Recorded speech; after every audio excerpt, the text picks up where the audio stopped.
Dear students, welcome to the lectures of material science for your semester exams. I am Dr. Shadesh Singh.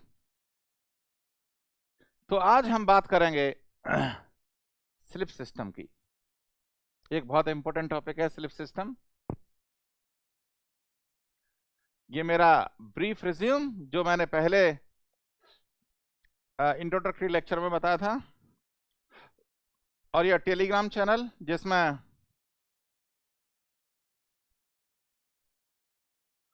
every Sunday I am live 5 p.m. Every Sunday 5 p.m. I am live. तो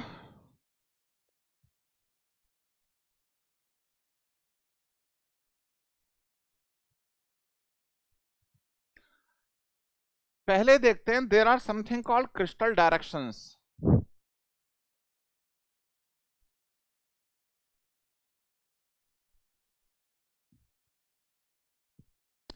crystal direction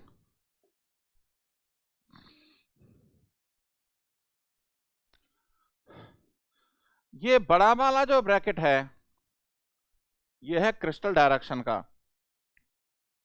आज मैं आपको 4 different तरीके के bracket समझाऊंगा, 4 different तरीके के bracket समझाऊंगा। इसमें गलती मत करना, आप चीजें इजी हैं। इसके अंदर जो लिखा हुआ है क्रिस्टल डायरेक्शन का ब्रैकेट ये है, इसके जो अंदर लिखा हुआ है ये है 3 dimensional coordinate point. 3 dimensional coordinate point, और इसको ओरिजिन से ज्वाइन कर दो, आपकी डायरेक्शन आ जाएगी, आपकी डायरेक्शन आ जाएगी।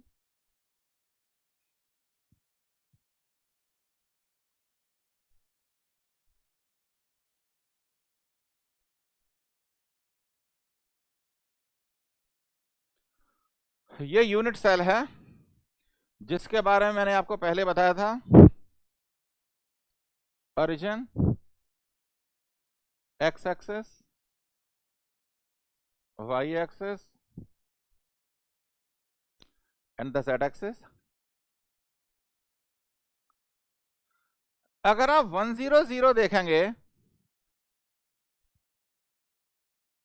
तो 100 पॉइंट ये है ना, उसको ओरिजिन से ज्वाइन कर दो, ये आ गया आपका 100 डायरेक्शन। आप 3 डायमेंशनल पॉइंट आइडेंटिफाई करो और उसे ओरिजिन से ज्वाइन कर दो, क्रिस्टल डायरेक्शन मिल जाएगी आपको। ये पॉइंट क्या है 110, तो ये 110 आ गया। ये क्या है 011,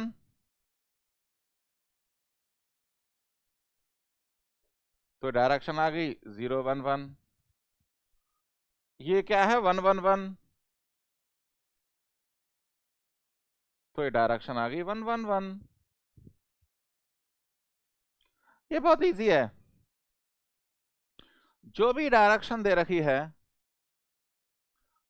उसको कोऑर्डिनेट को आइडेंटिफाई करो इन द 3 डायमेंशनल स्पेस, और उस पॉइंट को ओरिजिन से ज्वाइन कर दो, आपको क्रिस्टल डायरेक्शन मिल जाएगी।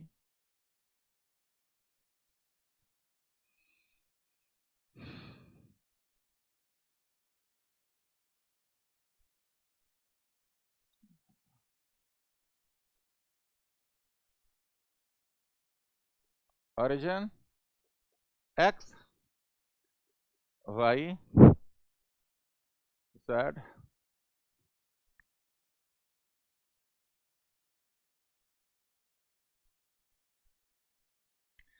Late us say crystal direction 120। तो हम क्या करते हैं इसमें, देखो ट्रिक ये है ड्रॉ करने की। मैं सेमेस्टर वाला में थोड़ी सी ट्रिकी बताऊंगा जिससे आपका एग्जाम में कभी दिक्कत नहीं हो। इस ब्रैकेट में जो मैक्सिमम नंबर है इस ब्रैकेट में जो मैक्सिमम नंबर है आप एज्यूम कर लो the size of unit cell is that number. तो 2 है तो साइज इज 2, उसके हिसाब से ड्रॉ करो अब। इस ब्रैकेट में जो मैक्सिमम नंबर है आप एज्यूम करो कि size of unit cell is that number. Draw करना बहुत इजी है। तो अब आप एक काम करो, साइज 2 यूनिट है तो एक्स एक्सिस पे 1 यूनिट जाओ, वाई एक्सिस पे 2 यूनिट जाओ। तो 2 है 1, वाई एक्सिस पे पूरा, तो ये आ गया ना, ये आपकी डायरेक्शन आ गई। जो मैक्सिमम नंबर है आप ये एज्यूम करो कि यूनिट सेल का साइज वही है।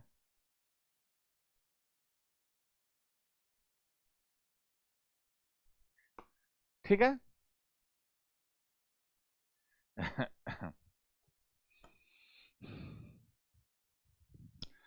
अगर आपको क्रिस्टल डायरेक्शन कुछ ऐसे दे रखी है 1 बार 1 0, इस बार का मतलब होता है नेगेटिव, मतलब नेगेटिव एक्स एक्सिस।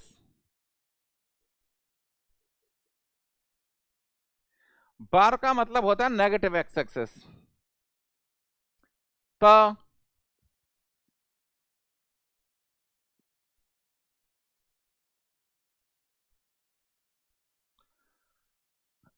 तो हम क्या है, हम ओरिजिन शिफ्ट करते हैं। तो फिजिक्स में जो ओरिजिन शिफ्ट करते हैं उसे हम, फिजिक्स वाले लोग बोलते हैं right hand thumb rule, magnetism होता है राइट हैंड थंब रूल। तो एग्जाम में मैंने जैसे देखा है आपका, अगर आपको फिजिक्स अच्छी तरह से आती है तो right hand thumb rule follow करना चाहे तो कर लो। तो अगर आपने कंस्ट्रक्शन में right hand thumb rule use नहीं किया फिर भी कोई फर्क नहीं पड़ेगा। गेट और इंजीनियरिंग सर्विसेज में मैंने जितने कंस्ट्रक्शन देखे हैं क्वेश्चन पेपर में, उसमें 90% में right hand thumb rule follow नहीं किया हुआ, तो उसमें टेंशन मत लेना आप, ठीक है ना। आपका कंस्ट्रक्शन लॉजिक से करेक्ट होना चाहिए। तो मैं ओरिजिन को ऐसे शिफ्ट करूंगा कि उसमें नेगेटिव एक्स एक्सिस आ जाए। तो यहां पे ले लो ओरिजिन को, x y and z, right hand thumb rule z x y. तो जिधर भी घुमाओगे इसे तो एक्स वाई जेड की पोजीशन चेंज नहीं होगी। वो फिजिक्स की बात होगी 12th क्लास की, भूल गए हम उसे, उसकी जरूरत नहीं है यहाँ पे। तो x equals to -1, y equals to 1, तो यानी ये वाला पॉइंट आ गया। देखो ये डायरेक्शन आ गई 1 बार 1 0।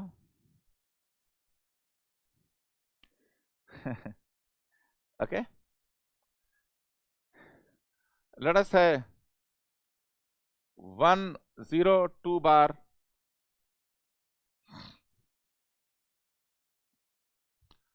तो x equals to 1, y equals to 0, z equals to -2।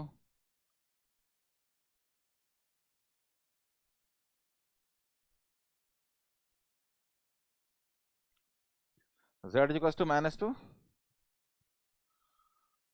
Origin यहां ले सकते हैं, x y z। तो इसकी साइज 2 यूनिट है, x एक्सिस पे 1 जाना है और z एक्सिस पे पूरा जाना है। तो ये वाला पॉइंट आ गया ना।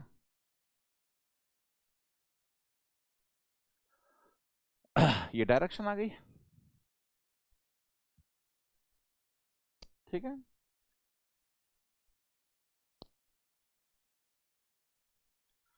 क्रिस्टल डायरेक्शन में एक चीज होती है लीनियर डेंसिटी।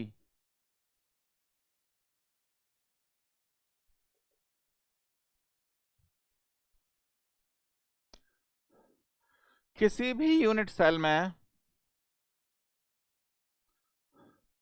क्रिस्टल डायरेक्शंस होंगी, उसके अलोंग लीनियर डेंसिटी क्या होती है number of atoms on any direction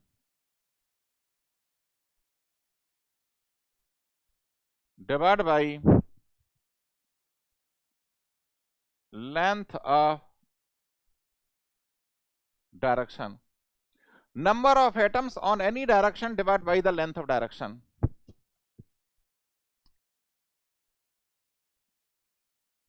और यहां पे हम नंबर ऑफ एटम्स कैसे काउंट करते हैं? यहां पे हम नंबर ऑफ एटम्स कैसे काउंट करते हैं? डायमीटर से। नंबर ऑफ एटम्स कैसे काउंट करते हैं? डायमीटर से।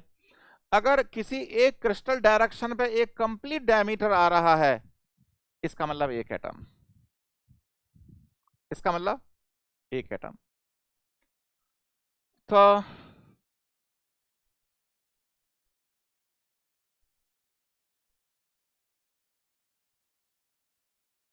let us say simple cubic along 100 100 ये है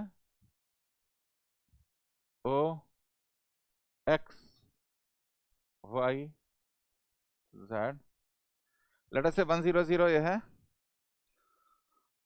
तो सिंपल क्यूबिक में देखो एक एटम यहाँ पे इस कॉर्नर पे, यहाँ पे एटम होगा, दूसरा यहाँ पे होगा, है ना, R और R, यानी एक एटम आ गया ना। और length of direction is A is the size of unit cell. तो 1/A क्या आ जाएगा? Linear density.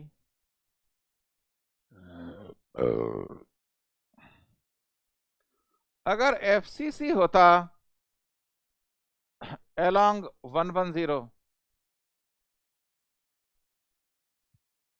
110 ये है। अगर FCC है, अगर FCC है तो देखो एक एटम यहां पे है, एक एटम यहां पे, एक एटम यहां पे, है ना। R 2R N R 4R हो गया। 4R मतलब 2 डायमीटर। तो नंबर ऑफ एटम्स आर 2 और length of direction is A√2। तो ये लीनियर डेंसिटी हो गई।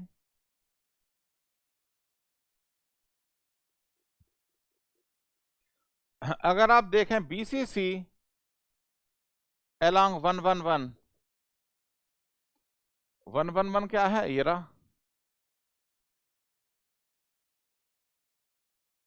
तो BCC है अगर, तो एक एटम सेंटर पे आएगा, कॉर्नर पे आधा, कॉर्नर पे आधा, तो 2 एटम। और इसकी लेंथ क्या है? √3 A √3। लीनियर डेंसिटी में जो हम नंबर ऑफ एटम्स काउंट करते हैं, वी काउंट बाय डायमीटर। अगर एक डायरेक्शन पे लेट अस से 1.5 डायमीटर आ रहा है कोई एटम, तो number of atoms will be 1.5। ना इस लीनियर डेंसिटी से हम एक चीज डिफाइन करते हैं कॉल्ड फैमिली ऑफ डायरेक्शन।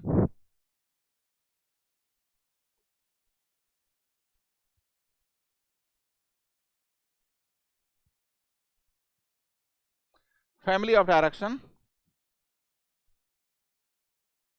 ये फैमिली ऑफ डायरेक्शंस क्या होती हैं? इसका सिंबल होता है ये देखो, ये दूसरा ब्रैकेट। ये ब्रैकेट्स में आप मैशअप मत करना, अब ब्रैकेट्स में मैशअप मत करना। फैमिली ऑफ डायरेक्शंस क्या होती हैं? All those possible directions within the unit cell, all those possible directions within the unit cell having the same linear density, all those possible directions within the unit cell having the same linear density is called a family। तो 100 की family क्या है? 100 1 बार 0 0 0 1 0 0 1 बार 0 0 0 1 0 0 1 बार. Total 6 members in the family. Total 6 members in the family.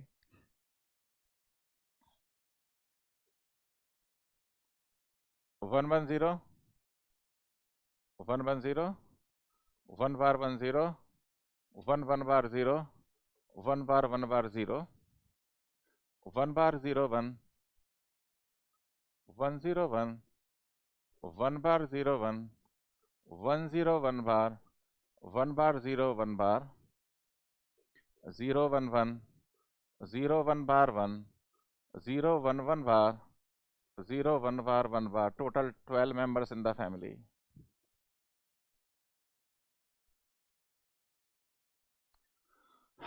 One one one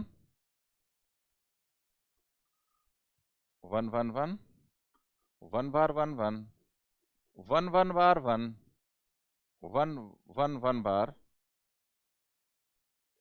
1 bar 1 bar 1 1 bar 1 1 bar 1 1 bar 1 bar 1 bar 1 bar 1 bar. Total 8 members in the family. Family क्या है? All those possible directions within the unit cell having the same linear density is called a family. तो यह है आपका crystal direction. अब crystal plane देखते हैं.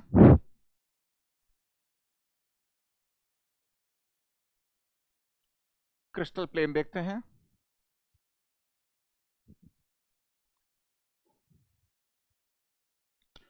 Crystal plane का ब्रैकेट होता है ये छोटा वाला. ये तीसरा ब्रैकेट मैंने इंट्रोड्यूस किया है.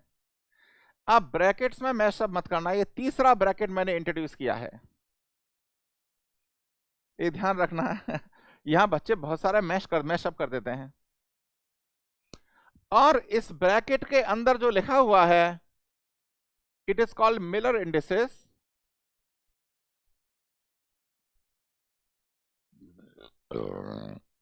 It is called Miller indices.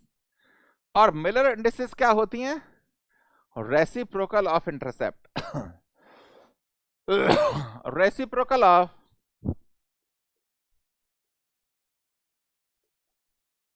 intercepts. Reciprocal of intercept.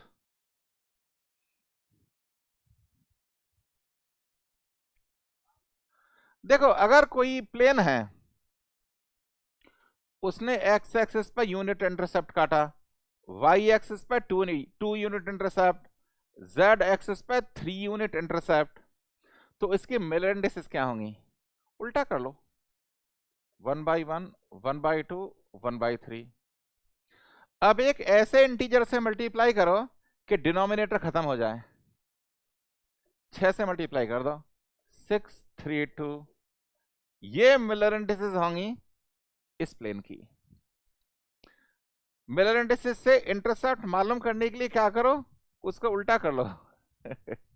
ये समझ गए कैसे करते हैं? तो लेट अस से 1 1 0 0 प्लेन आप प्लॉट करना चाहते हैं.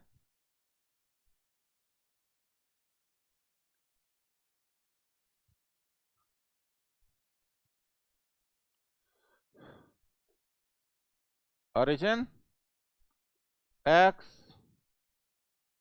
Y z. आप 1 0 0 प्लेन प्लॉट करना चाहते हैं तो इसे उल्टा करो.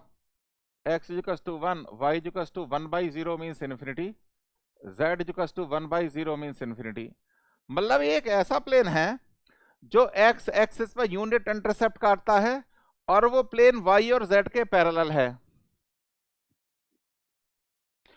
और प्लेन बनाते टाइम जो यूनिट सेल हमने प्लॉट किया है उसको एज्यूम करते हैं कि इसकी साइज यूनिटी है. तो देखो इस प्लेन की बात कर रहा हूं मैं. ये 1 0 0 प्लेन है.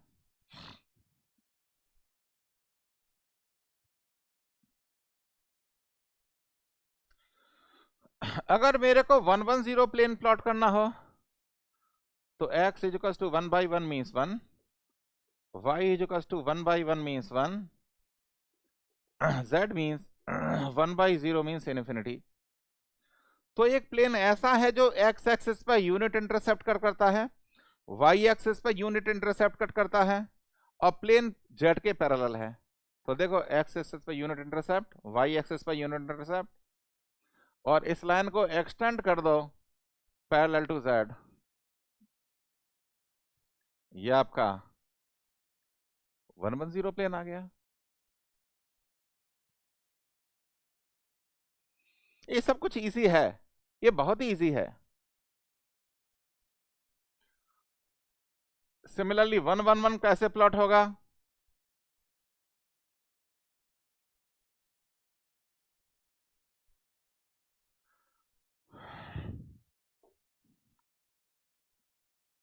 ओरिजिन x,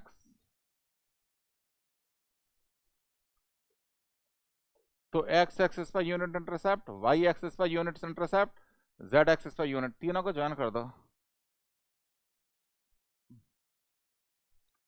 ये 111 प्लेन है।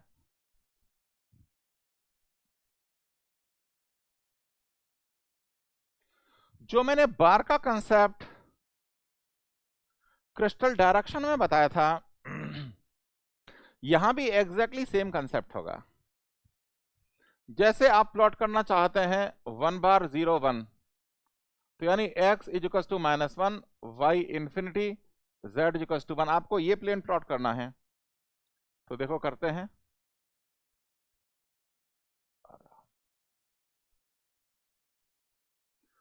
तो मैं ओरिजिन ऐसे शिफ्ट करूंगा कि माइनस एक्स एक्सिस इसमें आए, तो यानी यहां पर शिफ्ट कर दो x y z, तो x is equal to -1, plane y के पैरेलल है, z इज इक्वल टू 1, और इसको अब y एक्सिस के पैरेलल एक्सटेंड कर दो, ये वाला प्लेन आ गया मेरा, देखो।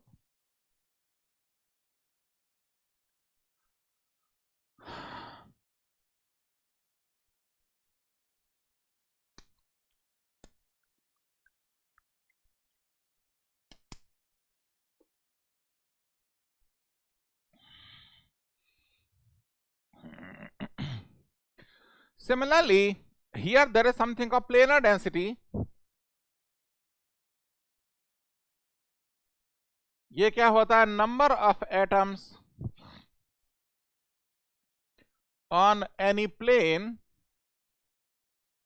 Divide by area of plane. Number of atoms on any plane divide by the area of plane. Planar density में जो नंबर ऑफ एटम्स जो काउंट करूंगा वो πr²। अगर किसी एटम का πr² प्रोजेक्टेड एरिया उस प्लेन पे आ रहा है, इसका मतलब एक एटम काउंट करूंगा मैं। तो आप देखो सिंपल क्यूबिक अलोंग 100,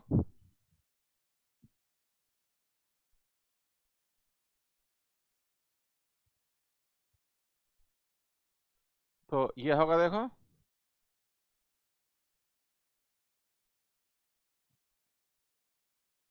टोटल एक एटम, और area plane is a², 100, simple cubic.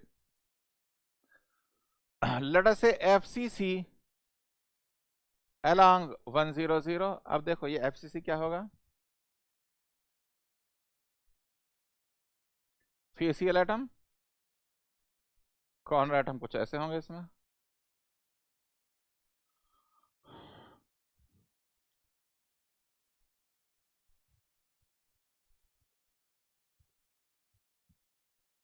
One fourth and 1, दो a²,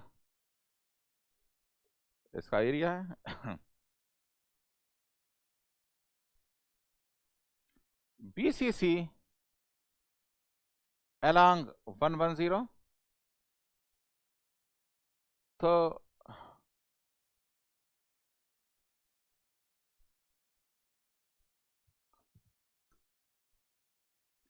कह सकते हैं आप। तो ये हो गया a√2 और ये हो गया a। तो एरिया प्लेन का क्या आ गया, a²√2।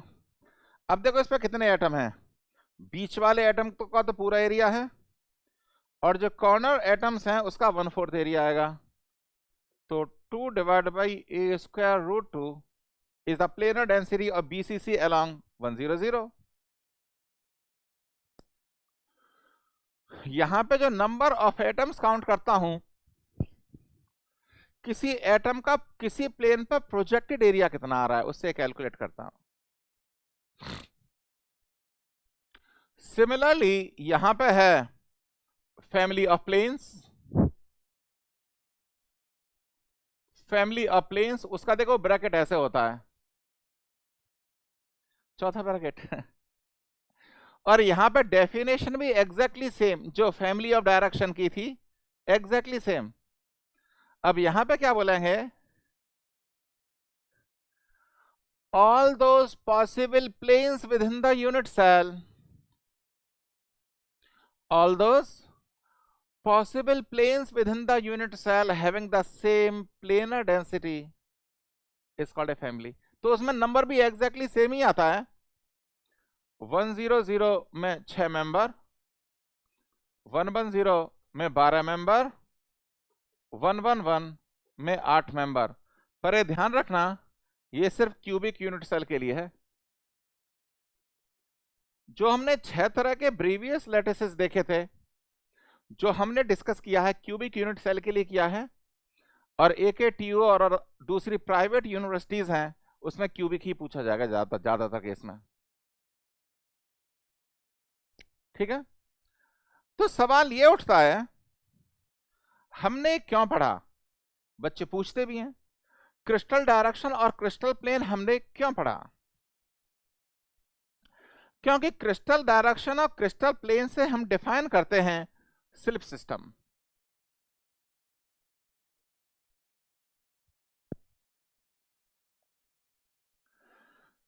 अब ये स्लिप सिस्टम क्या होता है, आपके AKTU के सिलेबस में मेंशन है स्लिप सिस्टम तो उसके लिए राम कथा बढ़ानी पड़ी पूरी पूरी, देखो उसके लिए स्लिप सिस्टम क्या होता है, all those possible directions and planes in the unit cell। क्योंकि किसी यूनिट सेल में इनफाइनाइट प्लेन होंगे और एक प्लेन पे इनफाइनाइट डायरेक्शंस प्लॉट कर सकते हैं, एक प्लेन पे इनफाइनाइट डायरेक्शंस प्लॉट कर सकते हैं। तो ये स्लिप सिस्टम क्या होता है, पहली बात तो ये स्लिप सिस्टम क्रिस्टल स्ट्रक्चर की प्रॉपर्टी होती है, क्रिस्टल स्ट्रक्चर की प्रॉपर्टी होती है, मतलब चेंज नहीं कर सकते उसे। तो स्लिप सिस्टम क्या होता है कि यूनिट सेल के अंदर वो कितने प्लेन हैं और प्लेन पे वो direction, it will be a combination of crystal plane and crystal direction. Slip system will always be a combination of crystal plane and crystal direction, जिस डायरेक्शन में dislocation can move with an ease, जो मेरी dislocation है वो easily move करेगी, ऐसी कितनी direction है, डायरेक्शन किसी प्लेन पे ही होगी, तो उस नंबर को बोलते हैं स्लिप सिस्टम। यूनिट सेल के अंदर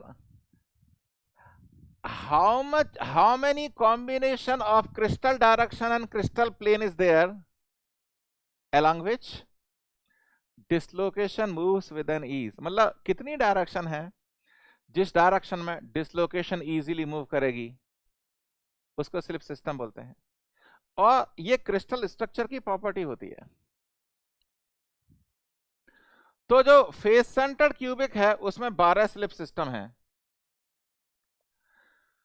मतलब जो FCC क्रिस्टल है देयर आर 12 डायरेक्शंस जिस डायरेक्शन में डिसलोकेशन मूव कर सकती है। जैसे ही आपने लोड लगाया तो 12 में से किसी एक डायरेक्शन में तो डिसलोकेशन मूव करने लगेगी। तो जो हमारा फेलियर होगा वो डिसलोकेशन मोशन से ही होगा। इसलिए FCC crystals are always ductile. अगर मेरा जो फेलियर है अगर डिसलोकेशन मोशन से ही हो रहा है, इसका मतलब मटेरियल डक्टाइल है। अगर हेक्सागोनल क्लोज पैक स्ट्रक्चर है उसमें नंबर ऑफ स्लिप सिस्टम 3 होते हैं और किसी किसी में 6 होते हैं, ज्यादातर 3 ही होते हैं। मतलब 3 डायरेक्शन ही है, जिस डायरेक्शन में डिसलोकेशन मूव कर सकती है सिर्फ 3 डायरेक्शन है। तो डिसलोकेशन बेचारी मूव ही नहीं कर पा रही। जिससे पहले डिसलोकेशन मूव करे क्रैक मूव करने लगता है, और जो फ्रैक्चर होगा वो क्रैक प्रोपगेशन से होगा। इसलिए HCB crystals will always be brittle.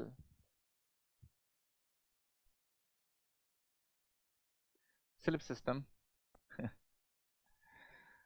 BCC इसमें 24 से 48 के बीच में होते हैं। 24 से 48 के बीच में होते हैं स्लिप सिस्टम। पर इसमें क्या होता है, एटॉमिक पैकिंग फैक्टर BCC में कम होता है तो एटम के बीच में डिस्टेंस ज्यादा है, और कुछ slip systems are not very organised. तो मेरी डिसलोकेशन को मूव करने में दिक्कत पैदा होती है, और कोई भी एक्टिविटी जिसकी द्वारा डिसलोकेशन को मूव करने में दिक्कत पैदा होगी वो मटेरियल स्ट्रांग होंगे। तो ये आपको ना, ये अभी तो सेमेस्टर वाले की प्रिपरेशन कर रहे हैं, ऐसे बहुत सारे यूपीपीएससी यूपीएससी में बहुत सारे क्वेश्चन, ऑब्जेक्टिव क्वेश्चन आते हैं, हर चीज रट नहीं सकते। ये चीज आपको हेल्प करती है उन क्वेश्चंस को हिट करने के लिए। तो ये लेक्चर था आपका ऑन स्लिप सिस्टम। मिलते हैं नेक्स्ट लेक्चर में। Wish you all the best.